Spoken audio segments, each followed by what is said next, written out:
for it to start. Okay. All right, everybody. So just for a bit of housekeeping, just wanting to make sure that we're in quiet rooms. Myself, I've got some roadworks going on, so I've put my headphones on just so you don't have too much background noise. And there will be participation throughout. So there will be testing your knowledge. There will be quiz questions throughout to make it as engaging as possible and not just me chatting at you. We want to make sure you feel like you're getting the most from the session today, all about malnutrition and hydration. And why we're looking at it is because in general, we know that there is still a high prevalence of malnutrition in care homes. 1 in 3 residents of care homes have malnutrition or at risk of it. And it has a huge health and cost impact on the individuals, but also on the NHS. We know that if someone is malnourished, they are at higher risk of frailty and falls and infections, hospital admissions, longer recovery, wounds, disabilities, and even death. And it really impacts on that ability to recover from infections and wounds and just all those abilities to care for oneself and do all those activities that promote quality of life. It just reduces all of that entirely and affects mood as well. So today we'll be learning about screening for that risk of malnutrition, assessing someone's nutritional status, so how nourished they are, how to implement a plan that is as bespoke and tailored as possible to an individual, and how to customize those plans to residents' needs and requirements and preferences. This is important because as at care homes, there are regulations to follow. There's national guidance as well from NICE, all about meeting residents' nutritional needs, and not just for energy, but also for those smaller vitamins and minerals, fibre and protein. And the CQC have a regulation 14 specific, all about nutrition and hydration, about meeting those unique needs, and according to their preferences, religious and cultural backgrounds need to also be taken into account.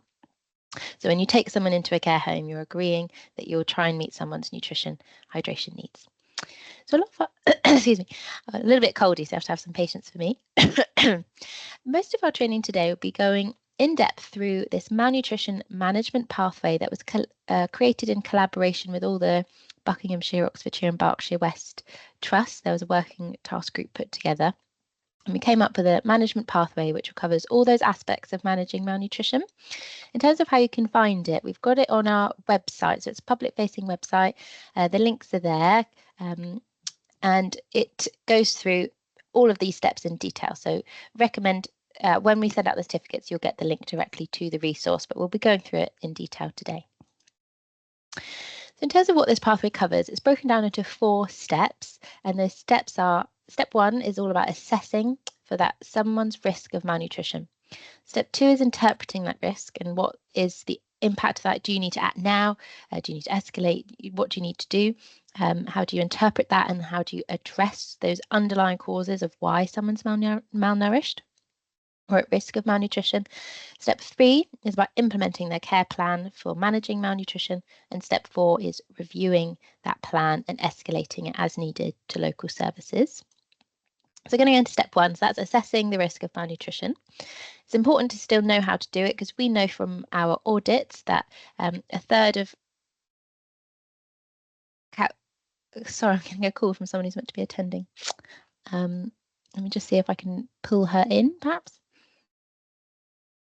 I'll just request her to join. See if that helps. I don't know why she's ringing me. Sorry, I'm just ready. So why it's important to still know how to assess malnutrition is because we know from audits that a third of must scores were inaccurate in care homes, and sometimes that's a human error and sometimes that's a software error. So it's important to still know how to do it, because we know in the care homes where everybody knew how to do a must score, which I'll explain in a second, there were no errors. So in terms of this must score, it's a universal screening tool for measuring someone's risk of malnutrition. It looks at their weight against their height, and it looks at their weight loss over time. So if you were to have a new resident or having a review of a resident, you would want to obviously weigh them and have a little common sense check initially to just double check, does that weight make sense, or is it really, really different from previous weights? And then when you're looking at weight history, we're looking at the last a 3 to 6 month window historically. So looking at those last 6 months and looking what's that weight been doing for the last 3 to 6 months. So this is from the malnutrition pathway. So it looks initially at the weight, so you would weigh them. There is, within this pathway, there is a link to the Bapen tool if you were doing it manually. There's a tutorial video as well on how to use that Bapen calculator online. If you're doing it manually, you would look initially at their BMI, so that's their weight, and you would divide it, that's their weight in kilos, and then you'd look at their height in meters and divide it by their height and divide it by the height again, and that gives you a BMI. And then there are scores assigned to the different BMI. So if their BMI is over 20, that's perfectly fine and healthy and no concern. It's a score of 0.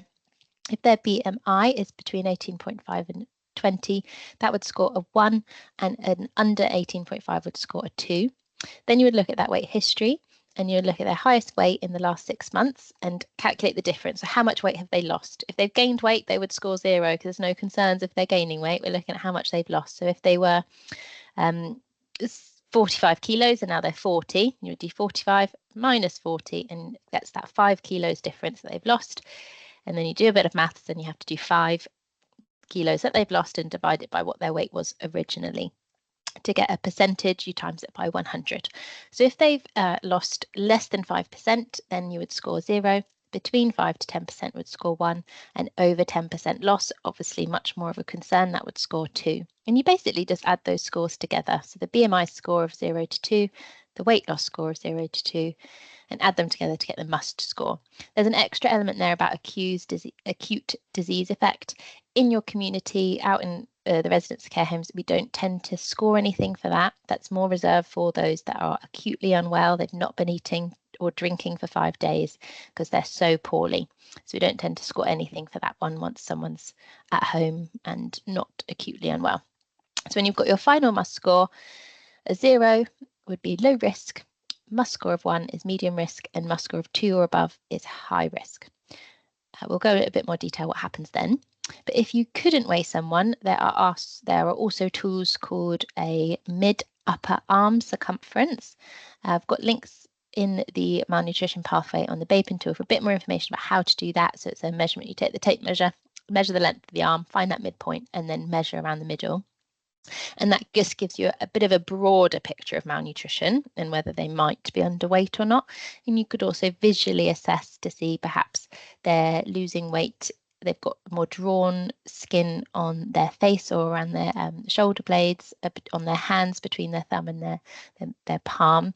Their clothes become more loose, and you can see that visible muscle loss, protruding ribs, and etc.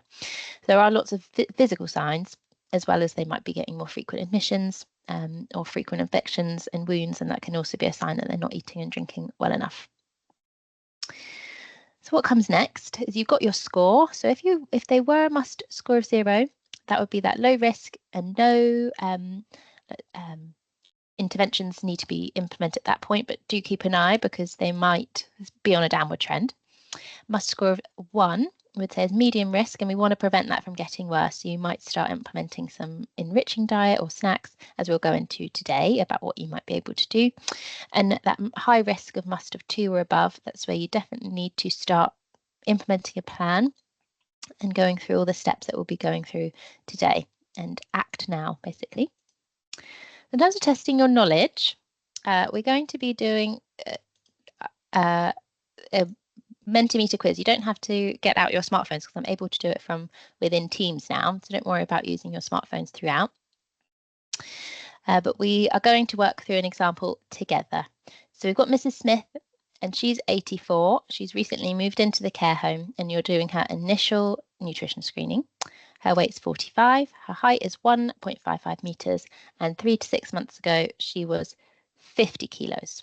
The reason she's lost weight is because she's had a chest infection and she's not been eating well, but she is starting to eat normally again. So what we're going to do is find her BMI and then the score associated with that. I'm going to calculate her weight loss and her percentage, and then get a total must score at the end. So 45, I don't know if you want to calculate it. I will launch the end though, because it's let me present within the Teams. Bear with me. Use that together.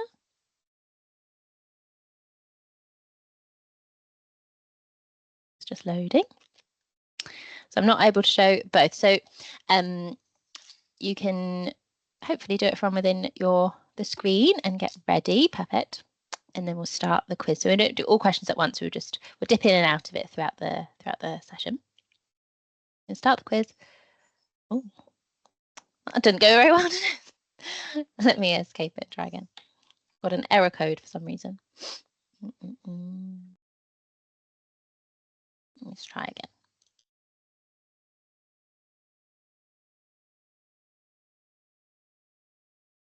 And if it doesn't work this time, I won't waste more time. We'll just do the questions. Let's see.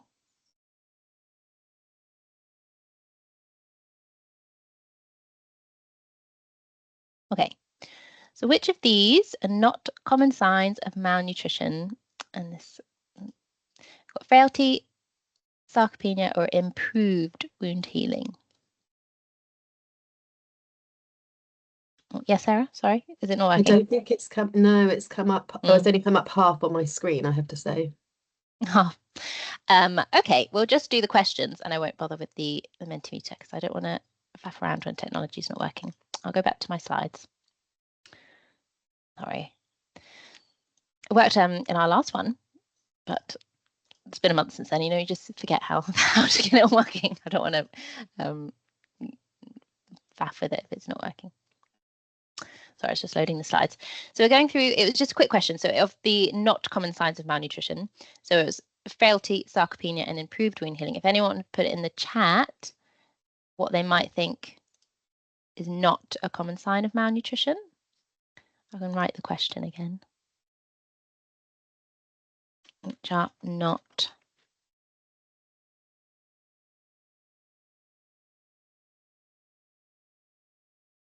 two. Oh, I'm spelling wrong. Forgive me. 3. Wound healing. Oh, sorry. Just send that. You can put a number in the chat. That was just to test the waters, initial testing question.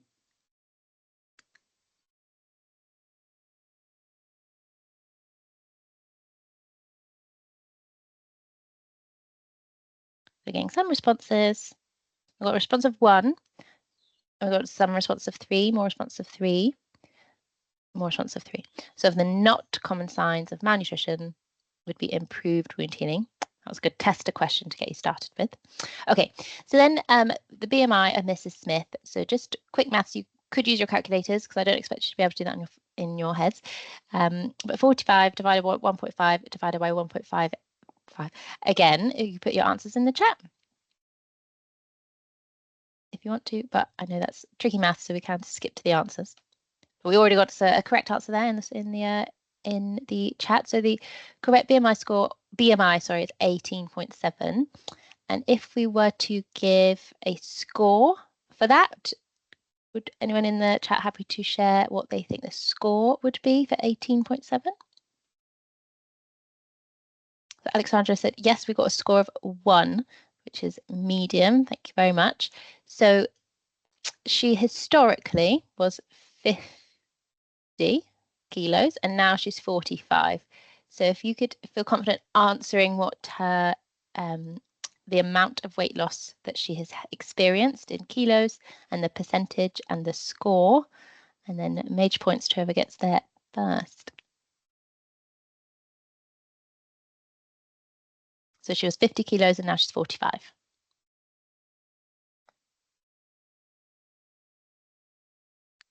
Excellent, Joanne. Oh, wait, let me check my mind. Yeah, sorry, that's fine. Yeah, that was correct. So obviously in a lot of your care homes, the must scores are done electronically. But as I said, we know that the understanding of what's happening behind those scores is not always there. So really it's about applying it and thinking what's going on behind it. If someone's got a must score of 1, that might be they're slim or they've lost a little bit of weight. But if they've got a score of 2 above, then you know they've been losing a significant amount of weight or they're really, really slim. And it's just about understanding what those numbers mean and then how, because everyone needs to take responsibility for malnutrition. It's about thinking, okay, I really need to act here, or perhaps this is more for monitoring and not worrying too much at this stage. It's about really interpreting what the input of is required. Thank you. Apologies for the quiz there, but we'll just do it a bit more through the chat instead.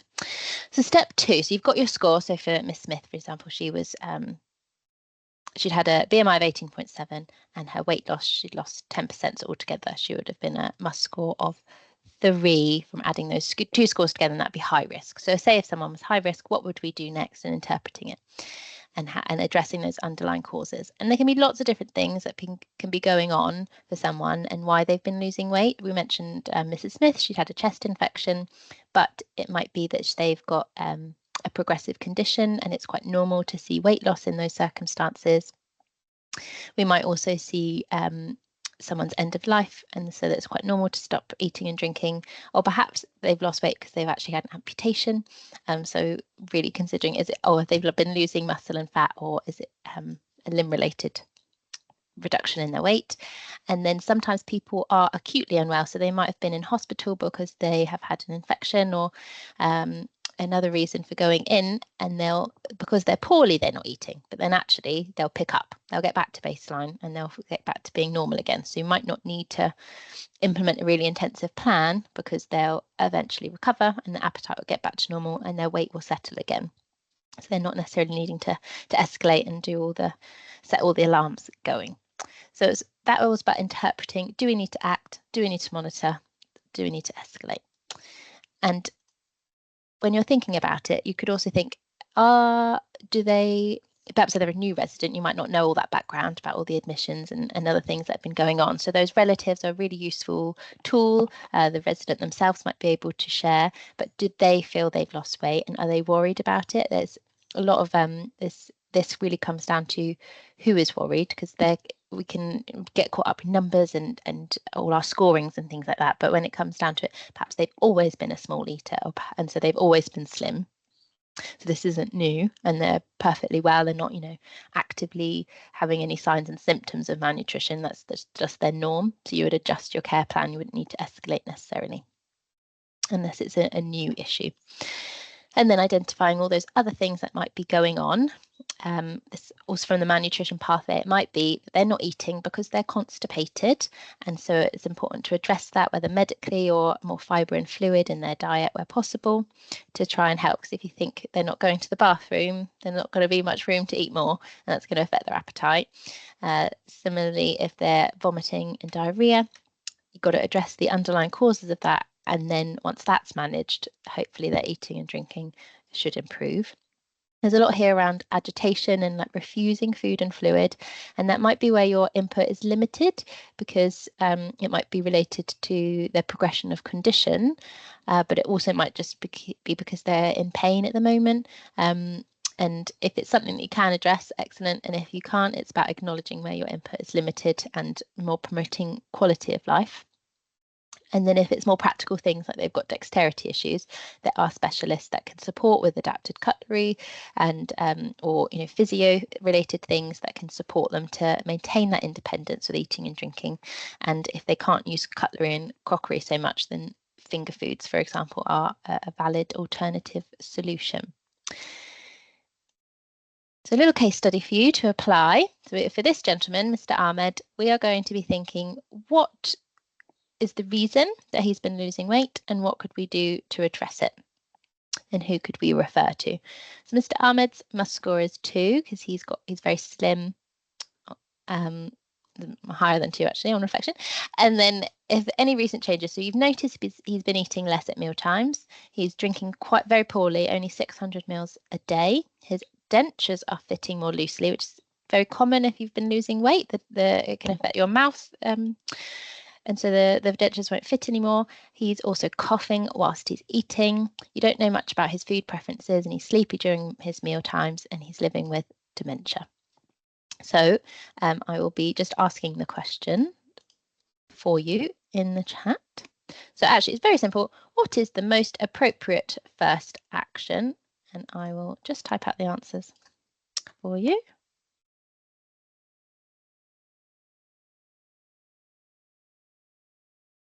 I'm going to test how quickly I can type.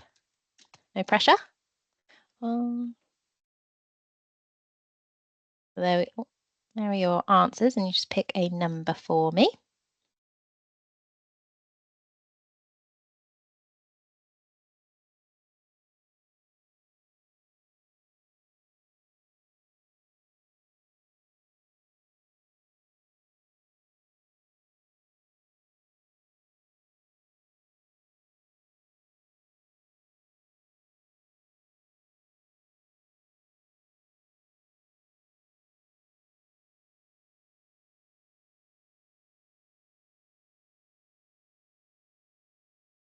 Excellent. Yeah, so in this instance for Mr. Ahmed, priority would be to initially refer to salt. And that warning sign is the coughing while eating.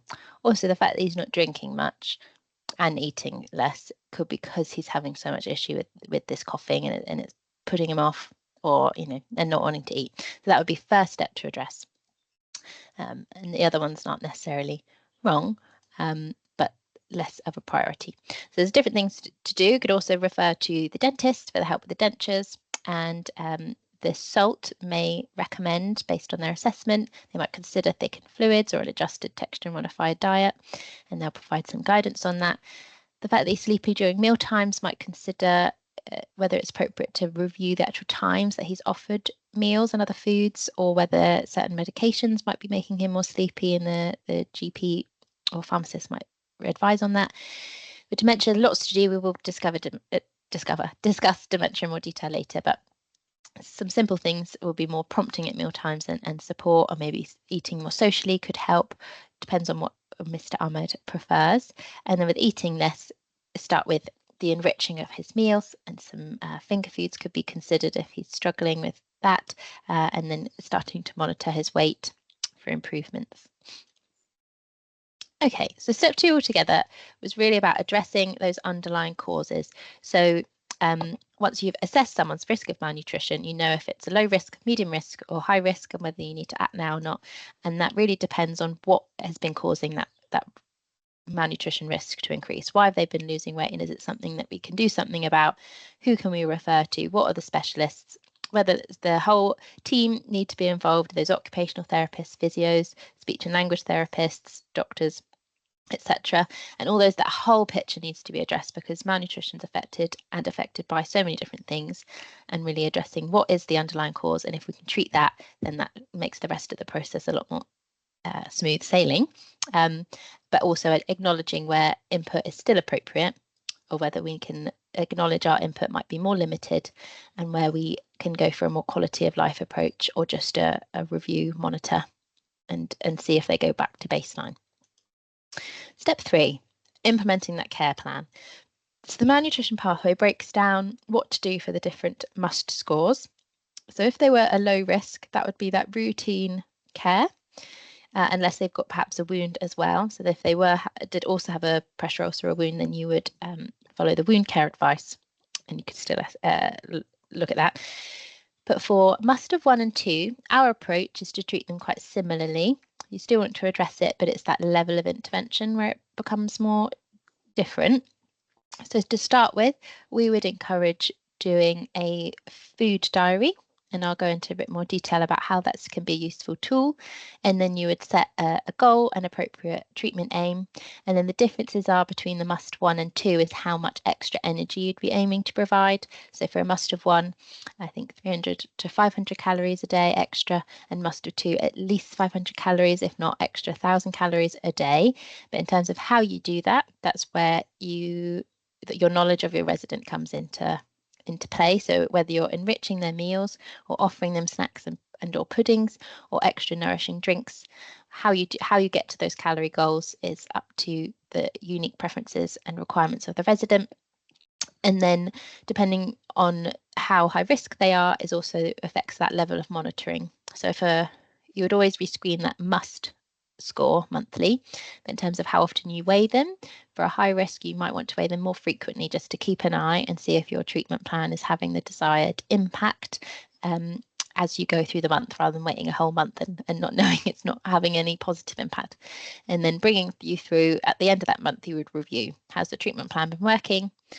Has it not? Do we need to escalate? So do we just all carry on at what we've been doing because it's working so far, until your treatment goal has been met?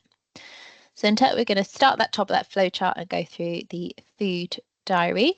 So food diaries, a lot of people log what residents are eating.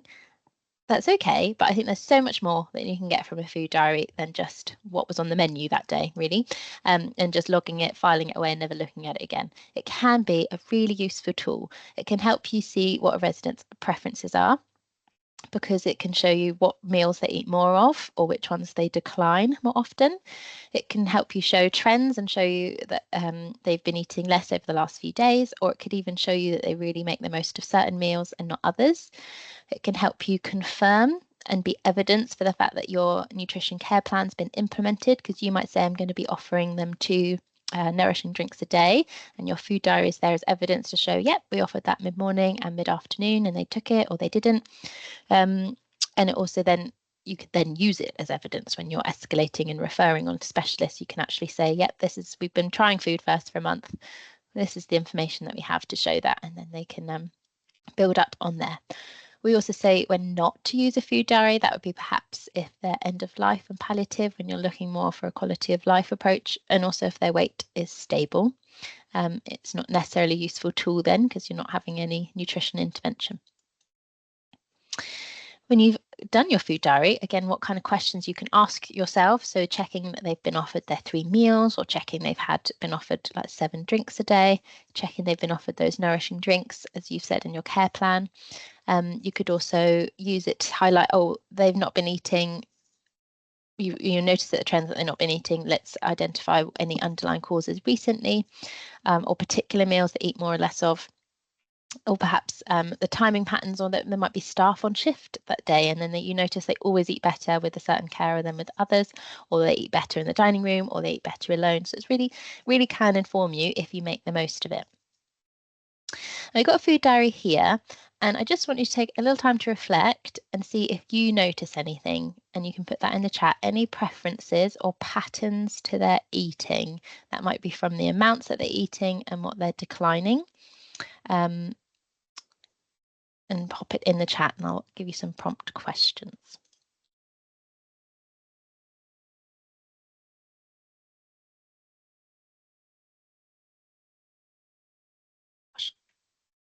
Question 1, which type of drinks do they decline?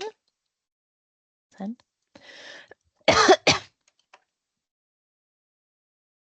question 2, how many snacks?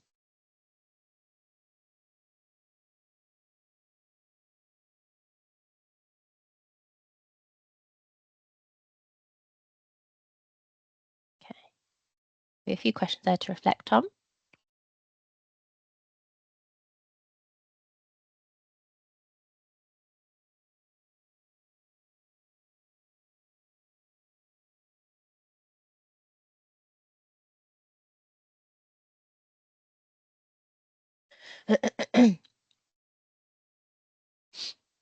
So the type of drinks that they decline, we've only had one answer so far. Anyone else willing to share?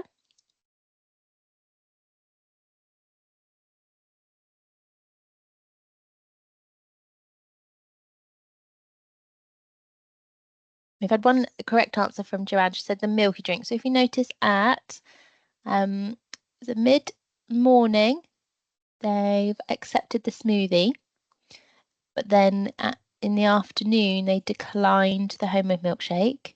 They also accept a juice and drink all of that juice in the evening meal, but when it came to the hot chocolate in the evening, they've declined that. So the food diary there was useful for showing that they don't really like really milky drinks, but they'll take a fruity one. So when it comes to your care plan, you would put in your care plan, aim to offer fruity, nourishing drinks as opposed to milky ones to have a real benefit.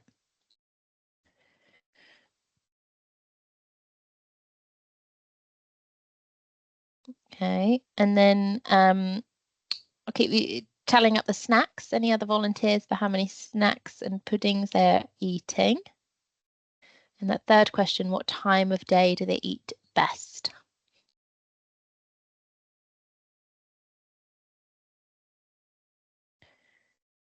I'm seeing more snacks. We work through them together because they've got biscuits first thing in the morning. That's one. And then they are offered some. Do we count yogurt as a snack? We'll put it as an optional one. It's an extra part of breakfast. Then they're offered a croissant mid-morning. I think that's quite a high energy snack there. And then lunch. I've not been counting as I go, but I'm just showing this one. Sorry. There's puddings. We'll count puddings as well. So puddings, apple crumble with some custard in the afternoon. There's some cake in the evening. There's pudding of fruit and yogurt with some nuts on top, and then there's also nuts in the evening. So it adds up. I think I had 7 from the last time I did this training for puddings and snacks. I don't know if it's a trick question there because I said how many snacks are offered. So yeah, there were 3 snacks times, but there were some extra puddings in there. And then what time of day do they eat best? I think I saw morning. So from the food diary, we can see they're eating all in the breakfast and the mid-morning, but then comes to lunch and they're having half of their meals, if not declining some of the things that they've been offered there. We've got a question there. Should you also consider if medication is covert, as this can change the taste of food? I've not had that question before in my malnutrition training. Interesting one. My mental health, that's why. Oh, yeah, that's fine. I know when the people give covert medication, they put it in like a spoon of jam or something like that, so it's more not all mixed in with the main meal. I don't know if in your experience, if you're offering it in every meal that they're eating, or if you put it in yogurt or something like that. Are you able to share your experience? It varies. I know some medications change, so someone will put it in a cup of tea and it changes the taste of the tea, so therefore they're not getting the medication or the hydration. So declining it, that's really difficult, isn't it? I think that's something to discuss with the medical team and weighing up the benefits and the cons. Like if they're not drinking and not eating, then that's going to have more risk as well, as considering that and they're not taking the medication. So that's obviously really challenging when they've got these complex mental health needs as well as their physical health needs. But trialing different things that it can be mixed into, especially having to have multiple tablets a day. That is a challenging one, definitely, and it could change the taste. So likely they aren't going to eat or drink it. So trialing different ones that they could tolerate. But we acknowledge there's always limitations with that one. It is a challenge. That's just the answers there. We've already gone through them. I've also highlighted throughout the food diary where enrichment has been added. We'll cover enrichment in more detail in a little bit, but it goes to show there's always opportunity to add something, whether you're using fortified milk in the drinks that you're offered for those that like milky drinks, but also it's also how much you're adding, because we're seeing in some homes there'll be like a generic level of fortification used for all residents, but to make a difference, you really be needing to add it at each level, at each portion.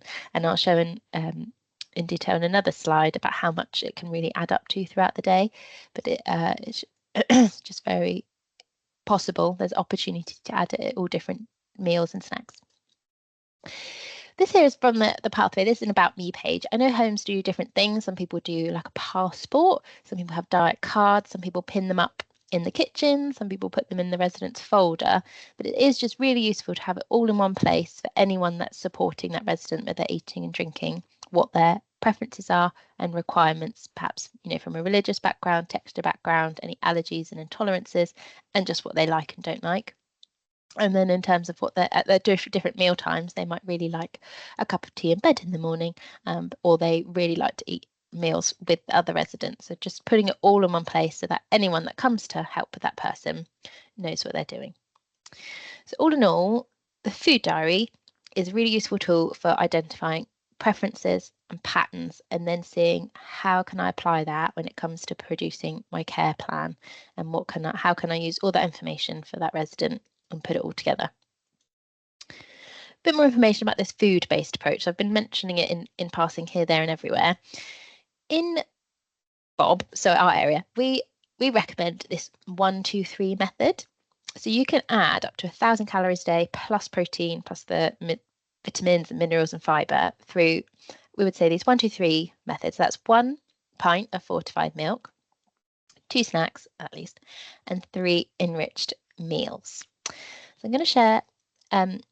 So when we're talking about the food-based approach, you can do a mix and match, as we said, but like the fortified milk on its own, a pint of fortified milk with some extra 4 tablespoons of milk powder, you make that up in a jug and then use that for your resident anytime they've got having a cup of tea or coffee. You can make whole milky drinks with that milk when they're having cereals or porridge, or asking chef to use it for sauces and things like that. It really adds up and can provide around 500 calories and around 30 grams of protein just through that. And these extra snacks, I'll give some examples throughout, but there's high energy ones and low energy ones, and trying to get protein in there as well. And then the enriched meals that we're showing from the food diary, you can add enrichment all throughout the day, and it really adds up and makes a difference. And I'll share some examples in a minute. Oh, I don't expect that animation. So I've got here a video. Let's see if it works. We will see. So this, just to give you a background, is from one of our areas. This is from the Berkshire Dietitians Trust, and they have put together a video. So they do a very slightly different recipe, but still gets around 500 calories. And they're going to talk through making up fortified milk, and then how you can then use that to make up some nourishing drinks. And Sarah, if you don't mind flagging up if it's not working, that would be helpful.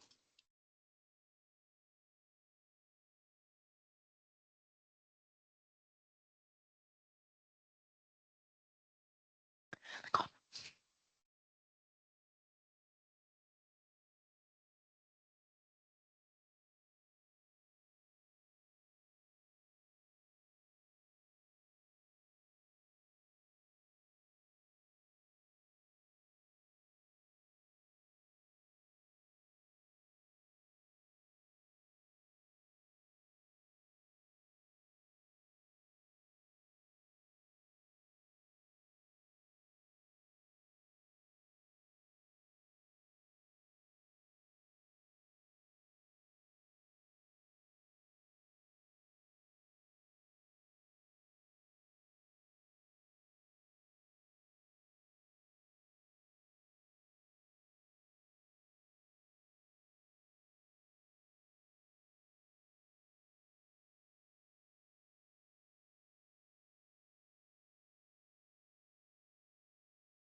Stop there. Okay, so we have some recipes. We've got the milkshake standard recipe, but we also have alternative milky recipes, and then we also have a whole sheet of fruity recipes and dairy-free recipes. So there's we know in care homes that milkshakes are produced in all the care homes I've been to or worked with, and on average they do provide enough energy, but I did notice a bit of lacking with how much protein they're providing. So making sure your care home's adding milk powder, so skim milk powder, will just help top up the amount of protein that's in that drink. You can use pea protein and soya protein powders for residents that can't tolerate milk. And then that is a really useful tool to get some extra calories and protein in to that resident's intake throughout the day, and not just offering it as a choice on the milk trolley, the drinks trolley, but also making sure it's in that care plan that you're going to be offering them those 2 preferred nourishing drinks a day, and then checking to actually see, are they having it, so that you know that it's having the therapeutic benefit or not. Sorry, the slide's a little bit messy there. We are also talking about enrichment. So there's lots of different tools and things. You might be familiar with butter and cream, and you may already be using milk powder. Oh, Sarah's provided the recipes, thank you. You'll also be shared the recipes and resources when you receive your certificate of attendance.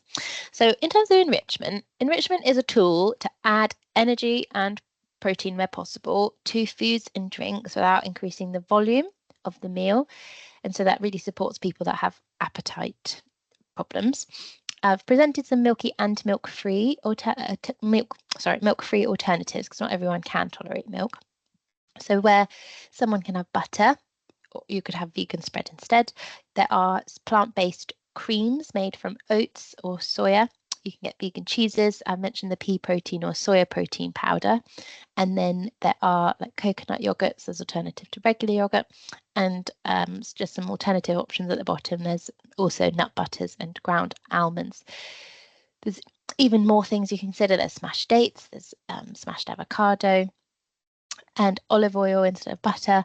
There's lots and lots of options. And also think about things you can put on porridge or sweet treats. You've got jam, you've got honey, you've got condensed milk, etc. Chocolate spread, biscuit spread. There's lots of things you can add that then add some extra calories or extra more nutrient dense options for the extra protein and the vitamins and minerals, fibre.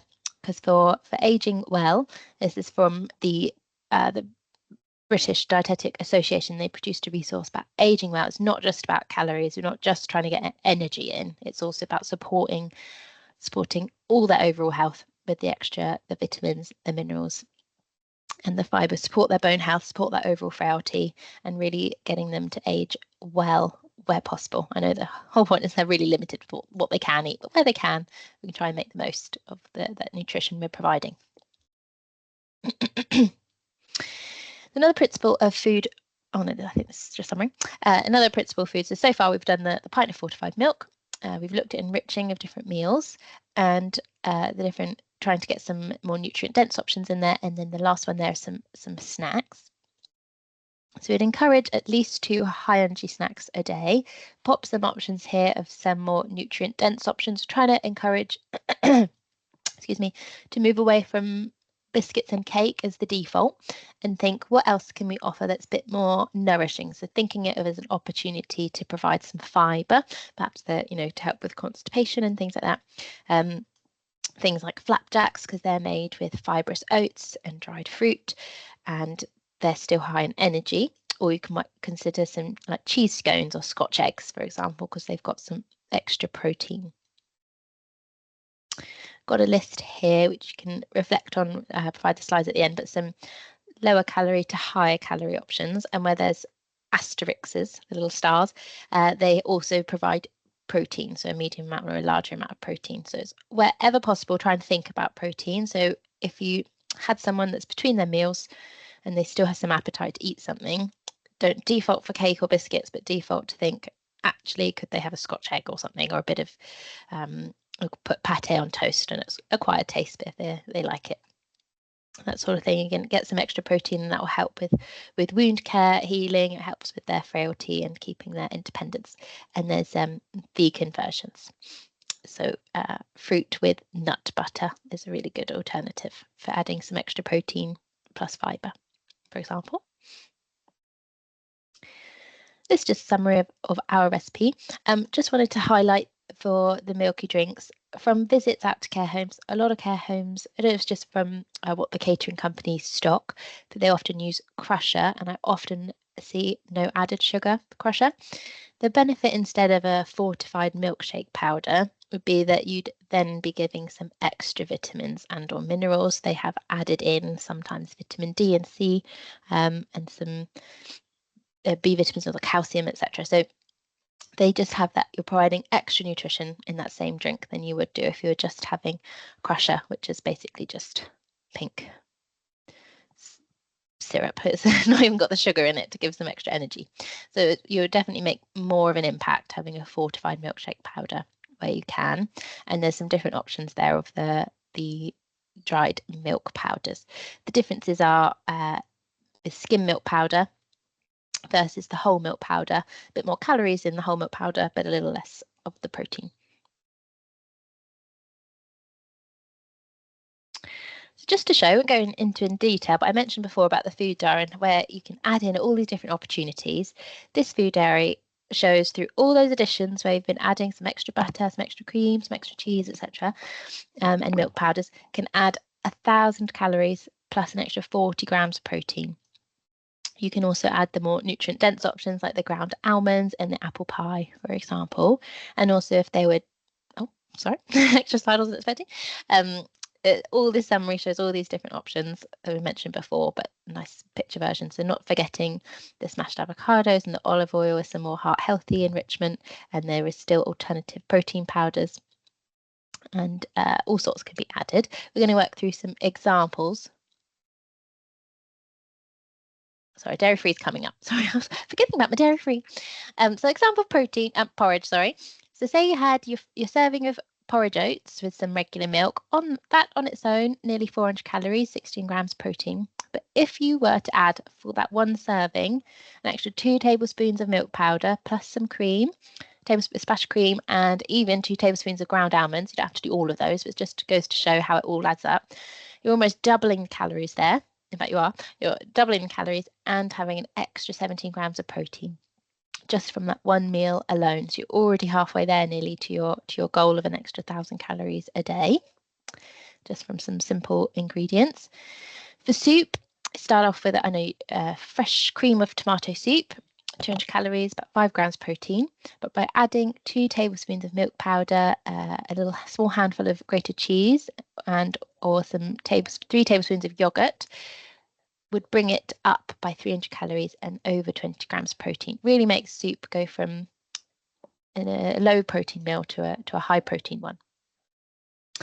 And if you had just coffee and biscuits with a splash of milk, you could upgrade your biscuits and then add some milk powder into the coffee. So you either make up that fortified milk as a jug, so milk plus milk powder, stir it up, and then have that on hand for whenever they're having their tea and coffee. Or when you've just got the coffee itself, you can add the milk powder in there and then. A little bit more lumpy, you just got to really give it a good stir with your fork or spoon, just make sure the lump's gone. Anyway, that would add an extra nearly 400 calories and nearly 20 grams of protein. We've got a question opportunity here. Don't worry about the QR code. I'm just going to put it in the chat as well. Which combination would add the most protein to a standard bowl of soup? Now bear with me while I copy and paste the individual answers. Right. Not a quick way of doing it. I have to do them one by one, sorry. And the last one. There we go, it's in the chat there. So which combination adds the most protein to a standard bowl of soup? A, 2 tablespoons skim milk powder and 30 grams grated cheese. B, 1 tablespoon of cream and 2 tablespoons of olive oil. C, 3 tablespoons of yogurt and 1 tablespoon of butter. Or D, 2 tablespoons of ground almonds and 1 tablespoon of sugar.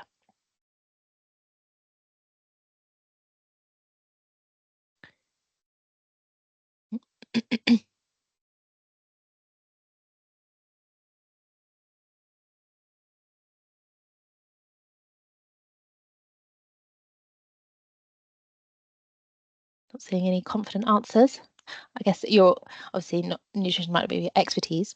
So in terms of this soup, going back to the soup example, suggestion of milk powders, cheeses and yogurts, they will add some protein.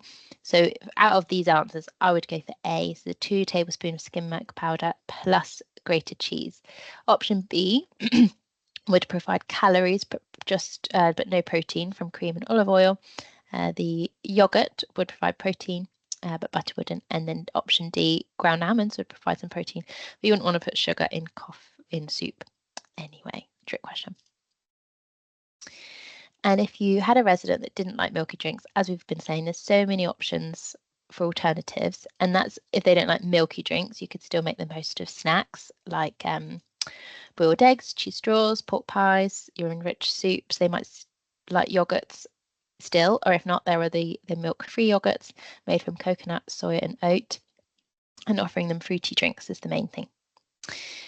And in terms of what a difference it can make with dairy-free, a lot of dairy-free options aren't as enriched in protein, but you can still get an extra 1,000 calories a day and just a bit less protein through those extra soya creams, vegan cheeses, pea and soy protein, ground almonds, nut butters, and the dairy-free nourishing drinks. Got a summary here of our resources. So we've got like a standard, all the different food-based interventions, and then a plant-based alternative. And then we've got the the dairy-free drinks, the fruity drinks and the milky drink recipes, and a wound care resource, and I think that's it. There are lots of resources there to try and help meet residents' needs. So there's lots that we can do through that 1, 2, 3 method. We're trying to add an extra pint of milk enriched with milk powder throughout the day in their drinks and cereals, and then the enriched meals and drinks and the extra snacks on top in combination according to their preferences to try and get an extra up to 1,000 calories a day and protein where we can. Just want to touch on hydration. So we know older adults need up to about 2 litres a day, and if they don't drink enough, they are more at risk of dehydration. That risk increases if they're feverish or sweating, or they're ill, and they might have a reduced sensation of thirst. And we know that when they're dehydrated, it can lead to urinary infections, more likely to get constipated and have blood pressure issues, more at risk of falls, pressure ulcers, poor wound healing, and death.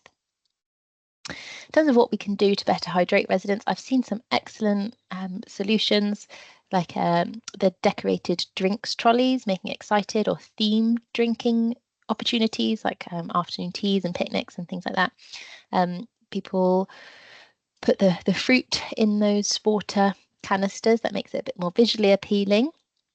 Obviously using their preferred cups or adapted cups as needed, and it's helpful to know what the volume of your cups and mugs are in your own home, so you actually know how much your residents are having.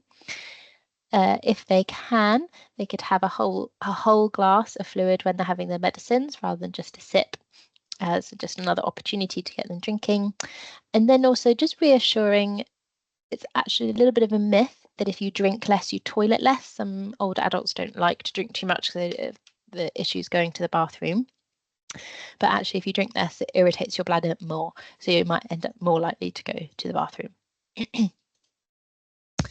But if your resident can't drink, then there are some hydrating foods like scrambled eggs and certain vegetables like cauliflower, cheese, or mashed potato, custard and yogurt and rice puddings. All these things are hydrating foods, so they can help top up someone's fluid intake. That's taken from the malnutrition pathway. And supporting eating.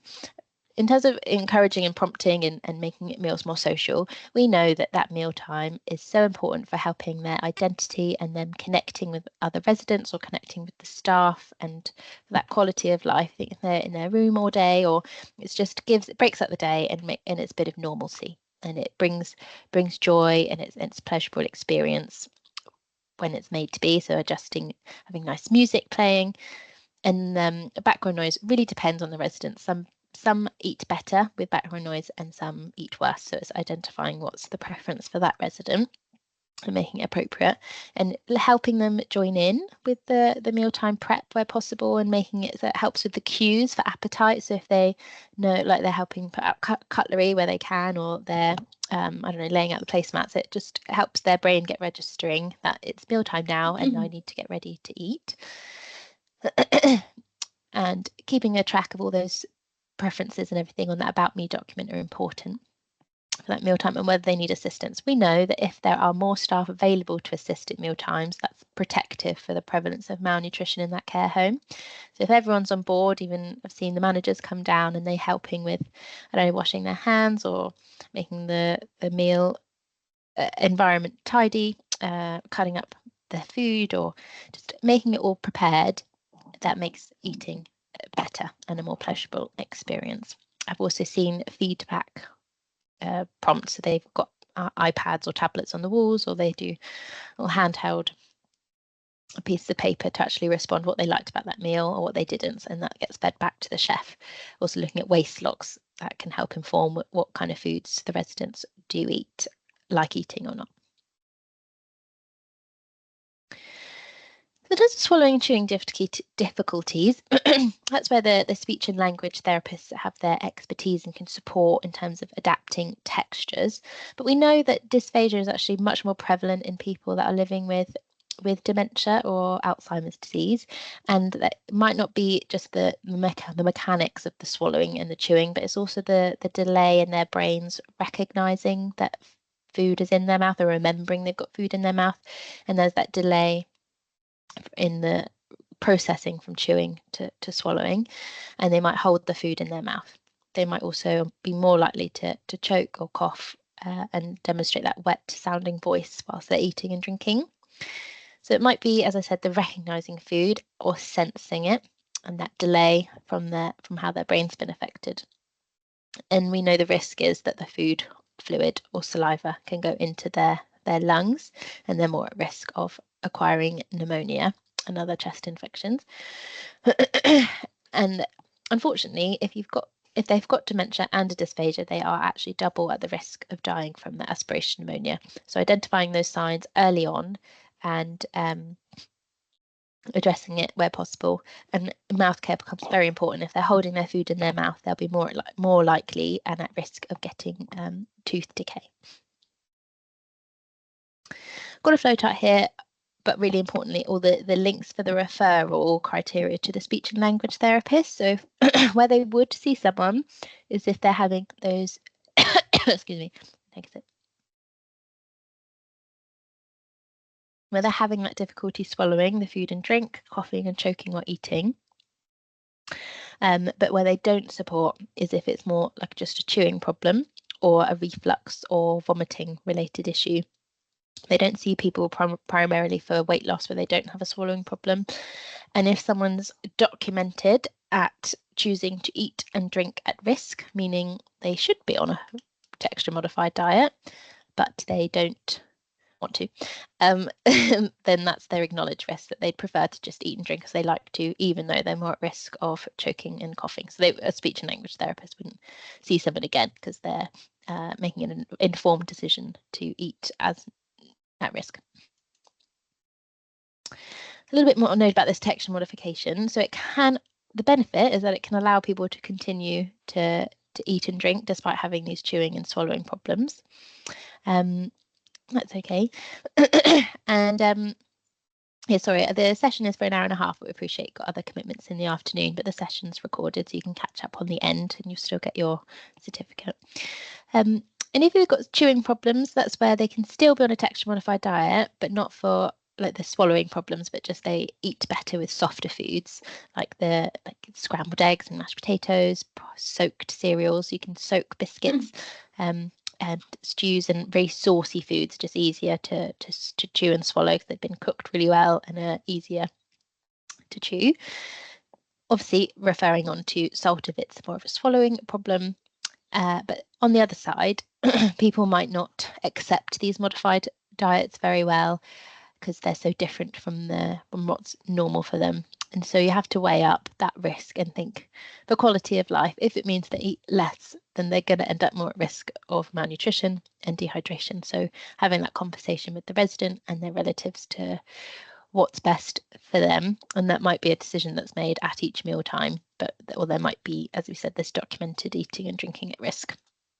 And very important to make it as visually appealing as possible. Just because you're pureeing it doesn't mean it just has to be a bowl of brown, as I call it, because if that were you wouldn't be very in the mood to eat that because it's not very appetizing. So you can use molds now and try and recreate the original form to make it much more visually appealing and still feel as normal as possible. So case study for you, got Mrs. Patel. She's had a stroke, and so we're going to be thinking how would we address her swallow. So she's 82, she was admitted from a rehab unit after her stroke. She's got some right-sided weakness, some communication issues. She has been seen by the speech and language therapist. They've been recommending level 4 puree diet and level 3 moderately thick fluids. She's refusing her meals though. She finds them unappetizing. She's pocketing the food in her mouth. The family are now concerned because she's losing her weight and not enjoying her foods. So what could you do to make the meals more appealing?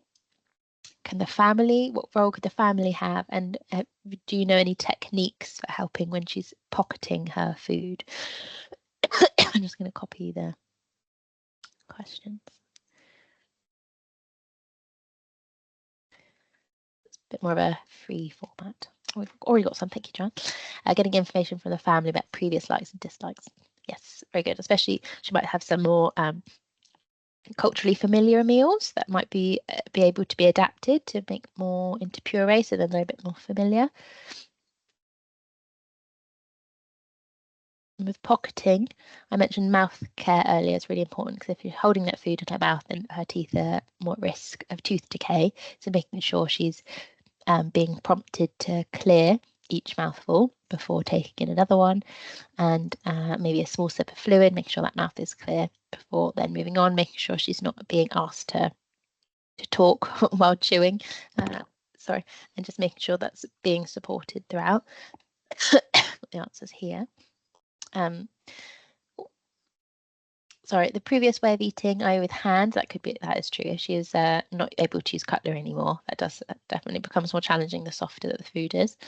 And she might then need to be spoon fed, which then is a conversation around that lack of independence. But it's still important to acknowledge how frustrated she might be with this change of texture and really validate her feelings there. We talked about asking the family and her what she used to enjoy eating, and see if you can replicate any of those flavors or the presentation, but making it puree appropriate, evolving the family and the kitchen together, molding the foods, making it recognizable, making sure she's still offered choice where she can, and then any other cues to encourage her to clear that mouth, and make sure she's upright and well supported during the meals. Meal need to slow down that pace of feeding and allow more time between the bites, and then referring to the speech and language therapist if needed to have follow-up or whatever, and needing it to adapt it.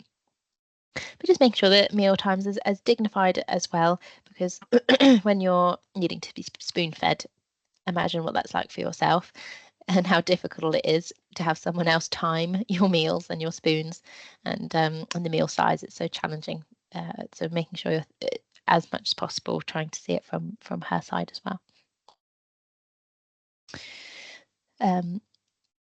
In terms of weight loss and dementia, it's very common, but can be due to a lot of different things, and also affected by how rapidly their dementia is progressing, and also what part of the brain has been affected. So we know that with dementia, there is an increased risk of problems such as pressure sores, problems like other infections, falls, dizziness, confusion, but not everyone does experience weight loss. Some actually gain weight because they might forget that they've eaten and then eat again. Or on the other hand, people with dementia might lose their sense of taste or smell, and so they end up preferring sweeter foods. That's very common, and so certain techniques for making main meals sweeter, or some people offer double puddings and enriching them where possible, but you can make main meals sweeter with like condiments, or people add honey to peas and things like that to make it still sweeter and still enjoyable. Their appetite and thirst may be affected because that part of the brain that recognizes fullness is affected, and they might also just be more at risk of depression and other illnesses. They've become less active, so then that impacts their appetite. And they might also be in pain, so having side effects from any medications that they're prescribed, along with those communication issues, and their being able to communicate that they're hungry or thirsty or full. Some people also lose the ability to recognize their food, and so they're turning away their heads and refusing it or spitting it out, or even eating non-edible items. So it's very challenging, and it really affects all aspects. You can have training just on dementia, and the eating and drinking related to that. So this is just an overview really, but it's just recognizing the signs and how it can impact so many different aspects of their eating and drinking. But one strategy that we try and encourage is these finger foods. So where it helps maintain independence, where they might have dexterity issues with the picking up of cutlery, and also if they have wandering, so they are getting up and moving about during meals, they're not going to be able to sit down and eat a typical roast dinner, but you can make roast dinner into a finger food as long as you don't have gravy, because they can still have, the roast potatoes as wedges. You could have more like carrots in wedges, or broccoli, and then they can chew it and the meat can be picked up, as long as they don't have the dysphagia issues as well. But that's just something to consider. You can do all sorts, or you can make pasta in the muffin trays into little muffin cakes. I don't know what to call them, but they're easier to pick up and eat. Or simple things like chicken goujons and chips, but instead of having beans, you might have the soft carrot wedges or peppers or something, so they're still getting a bit of extra nutrition. And then some people will do graze boxes or use those bum bags, or have boxes of food around, so that when they're moving out around and about, they can pick and eat, or be prompted to eat safely where they still can. So you've got another case study here. This is Mrs. Johnson, 79, dementia. She's wandering more. She's struggling to use her knife and fork. She's getting up during the meals and throughout the day, pacing the corridors. You've not been able to weigh her, but she's got that mid-upper arm circumference of 22, which is low, indicating underweight. And she's got a preference for sweet foods. So who could you refer to for her, and what can you change?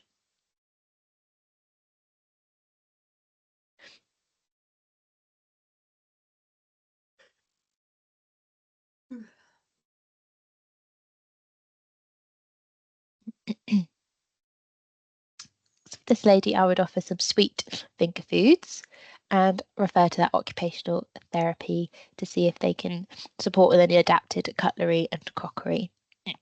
She might be offered these high energy snacks at her meal times as well, rather than standard meals.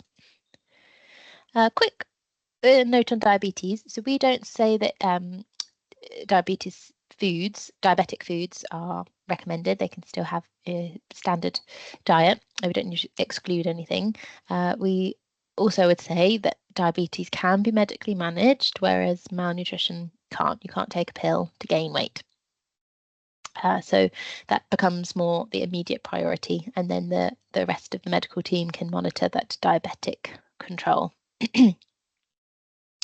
So yeah, we would just say not to be too restricted to diabetes. In end of life, obviously that's just the last few weeks by definition, but that broader picture of that decline, we would recommend not to do intense nutrition interventions for an end of life, because it's supplements, for example, there's no evidence to show they prolong life. There's also nothing in them that can't be found in food, and they can add a lot of pressure to try and gain weight when it's actually just very normal and very expected to reduce that hunger and start refusing food, fluid and medications. And that's the sign of dying. It doesn't make it any easier to witness as carers or family, but it is normal and to be expected. So for those instances that when you're screening, you would see that high risk, but actually we would say an intervention would be limited. So to instead switch to quality of life and offering comfort and companionship. And involving that family in that conversation and setting the expectations, because sometimes relatives in particular can put pressure and say, well, they need to have supplements and things like that, but there's no evidence for them, unfortunately. They're not shown to help. They're almost can be detrimental in the sense they put too much pressure on, and they're not shown to benefit. So now we're putting it all together into a care plan. So first step, thinking of an aim. So just thinking about that, it's just about involving that resident in what is important to them, because we can be very clinical sometimes. We want to reach a certain amount of weight, or we want to get all their weight back on that they've lost. If they're 10 kilos, we can get them 10 kilos back in 2 weeks, and it might not be realistic. But trying to make sure we're considering that whole person approach, what's important for them, and making sure it really matters to them. It might be that they're just a bit more able to partake in those activities that they enjoy by having a bit more energy from eating better. So thinking about that when you come to make up your aim. And then when it comes to a care plan, we would say making sure it's not just generic. So we're not saying Mrs. Bloggs needs to be on a fortified diet. Tick. How can we make it as clear as possible so that anyone picking up that care plan knows what they're doing? So we're wanting to make sure that we're documenting how high risk they are and why, and what that aim is, whether you're trying to regain 2 kilos or something, or improve their wound healing. And then document any relevant preferences, like those milky drinks, for example, and then any other cultural or medical restrictions to their diet. And then setting that realistic goal. So not 10 kilos in 2 weeks, that's not realistic, or setting a really specific BMI. It's not entirely meaningful, but making it meaningful to the resident and then personalised as possible. So we've got Mrs. Johnson for this case study, and she's high risk of malnutrition because she's lost 6 kilos and her low BMI, and she's not drinking well, and she's got poor cognitive impairment, and she's eating slowly and getting tired during her meals. She prefers soft texture foods, sweet flavours, and avoiding red meat, and has some dental issues. And we don't have time to do the case study in detail, unfortunately, today, with the delays in the quiz, but in terms of, have I got the answers? I'm going to go through the answers quickly. So we would put in her must score. We would say why, because she's getting tired and during her meals and eating more slowly. We would note down her preferences, that she likes her soft food, she likes sweet flavours, but she doesn't like red meat. She is diabetic, but there's not any cultural or religious needs there. So a realistic goal of 1 to 2 kilos in 4 weeks, and any action. So we would try and enrich her meals, offer her snacks 3 times a day, and give some examples. Like she likes flapjacks and she likes smoothies and homemade milkshakes. And then she would require weekly weight monitoring and a review in 4 weeks' time. Give an example, that's from the malnutrition care pathway of what it might look like all in one page, and making sure you are reviewing it and seeing if it's working or not. But that just the emphasis there is on being as specific as possible of the bespoke methods that you're going to put in place. We know that they're not going to eat cottage pie every day, so you don't necessarily need to write, we're going to add so much to the cottage pie and this and that. It's just giving an idea that what their preferences are, and where you have the opportunity from the preferences you've identified from their food diary and the conversations with them and their relatives of what you can do to make a difference, and try and get them gaining weight and doing enough, because we're trying to get up to 1,000 calories, so it's on top of what they're already eating and drinking already.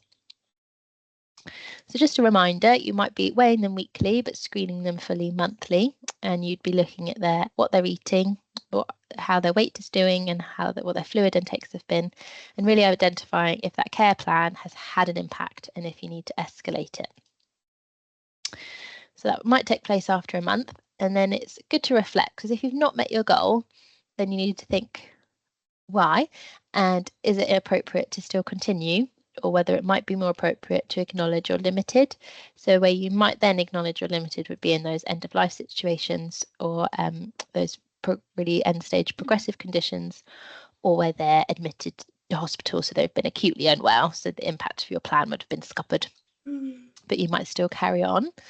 Then if you're not limited, then you would then still consider if it's appropriate to escalate, then please do so. So that might be, I've got the links within the pathway to all the local services, and you might want to consider over-the-counter supplements. So we've got some examples here in our resources of things you can purchase within the home, although those homemade milkshake recipes all provide the same calories and protein, so they might not be needed, but they're an option where perhaps their supplements are requested or something. It keeps you going. And it's important for everybody in the care home to take responsibility for monitoring weight and intakes, and part of that whole care plan approach for managing malnutrition. We know that when there's more staff available, when more staff are trained, overall prevalence of malnutrition in the home is much lower. So all in all, so far we've talked about how you would, those 4 steps approach, you would look at screening for their malnutrition, addressing those underlying causes, putting in a care plan, and then reviewing it. And that malnutrition pathway is what we've been going through today. Now, just finally wanting to touch on supplements, mention them briefly throughout, for like they wouldn't be appropriate in end of life, for example, but there's the Bob ICB, so that's the commissioning board. They decide which drugs and medicines are approved for use and things like that. They don't support the routine prescribing of supplements in care homes unless someone needs supplements for tube feeding, or they've got a dysphagia, so they can't swallow very well, so they need because they're underweight, they need a specific pre-thickened supplement. And unless a specialist has recommended it, they wouldn't be supported. So really, it comes down to where their nutrition needs, can't be met through food and drink alone. Perhaps they've got an absorption issue. So even if they can eat, the nutrition from that food is not being absorbed, or there's a reason that they can't eat enough, or they're burning off more than they can physically eat. If those situations do not apply, then for routine use, we would support food-based interventions like we've been discussing today. If a supplement is considered, it would be considered by a specialist, and they would choose certain products that are applicable to that resident's preferences and needs, and then they should be monitored, aiming for just a check-in in 4 to 6 weeks to see if they're having a therapeutic impact. And you've got to think it's got to be on top of what they're eating and drinking to make a difference, and not as a replacement. They're a supplement, and they should be stored in the fridge. And then we do have a fact sheet about supplements to set the expectations of them. As I said, there's nothing in them that can't be found in food, and homemade milkshakes provide just as much, if not way more, energy and protein, and they're more familiar and much more palatable and easy to drink. So just highlighting all our resources there. So on our website, we've got, as I said, those drinks recipes and high protein snack options and different enrichments for plant-based and regular diets. You can get in touch with our team at this email, bobicb.medicines@nhs.net. Also put in our contact details for the community teams. And just lastly, if you could please complete this evaluation form in order to get your certificate of attendance and completion for your CPD records. I want to thank you for your attendance and apologise for the technical difficulties. And if you, on completion, when we send out certificates, we'll be linking in all our resources and the malnutrition pathway, which has been mentioned throughout. And if you've got any questions, I'll be staying on for an extra 10 minutes or so. Thank you very much.